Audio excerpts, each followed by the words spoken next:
Because the categorical variable color has 8 different categories, we need 7 indicators to represent color in the model.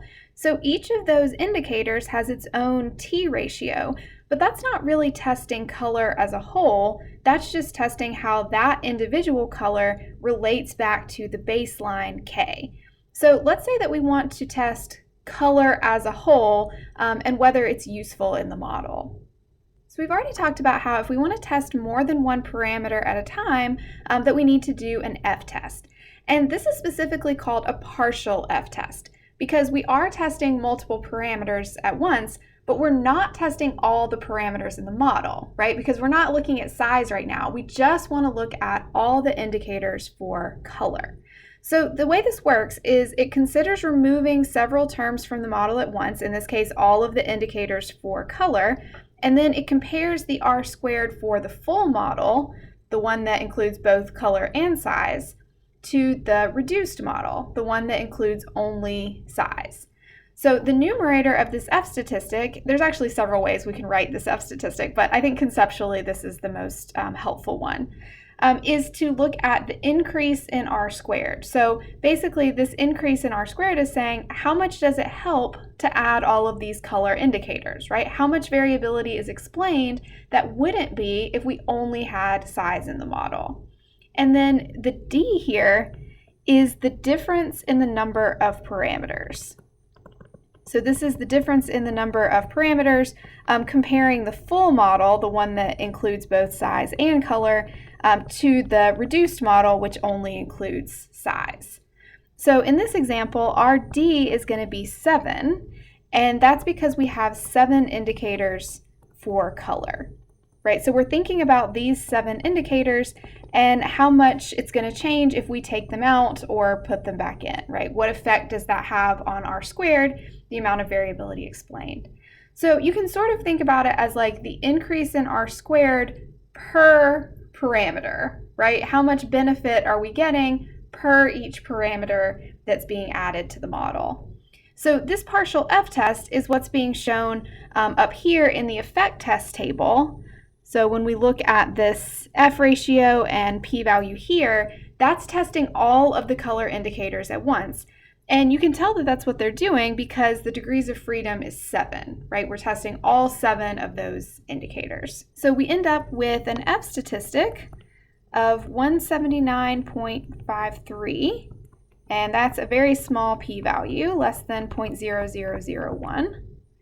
And so what this means is that we have strong evidence, very strong evidence actually, of an association, and that's between the variable we're testing, which is color, between color and the response variable, which was price.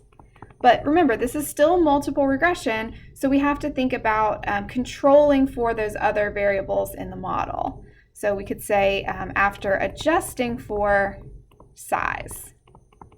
So even after size is already in the model, you still get a significant benefit from adding color. And by significant, I mean a benefit that's larger than we would expect by chance. It may or may not be large in a practical sense. A partial f-test can also be useful when we're thinking about an interaction. So this is the model that includes interaction. So take a second and look at it. How can you tell that interaction is being included in this model? So looking at the graph, we can see that they have different slopes, right? In other words, the slope represents the relationship between size and price. So there's an interaction that shows that the relationship between size and price changes based on the color. So this is an interaction because we have the different slopes for each color. But of course they could be a little bit off from each other just by random chance. We wouldn't expect them to come out perfectly even if there were no interaction in the population. So how do we test that? We're going to need a term in the model for the interaction, and that's what we're looking at when it says caret size times color, or that's really like caret size cross color when you do it in Analyze Fit model. And notice again that the degrees of freedom here is 7. So if you think about what the original color test was doing, we were adjusting the intercept for each of those colors, right? We have K that's our baseline, and we were adjusting the intercept based on color. Now, in addition to adjusting the intercept, we're also adjusting the slope based on color. And so that's why we need these 7 new coefficients, right? We need 7 new coefficients to give each color its own slope.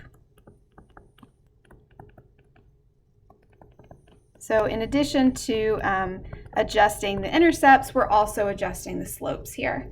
But is it really worth it, right? We're thinking about how big the change is in the R-squared, how much additional variability is explained by adding these slope coefficients, right? For allowing the lines to have different slopes. So to test that, we're going to do a partial f-test where we test all of the slope adjustments at once, all the interaction terms at once. And that's where we get this f ratio and p-value in the effect test table. So this is a partial f-test. And the next activity will ask you to think about how you would interpret that p-value. What does it really mean to have a significant interaction?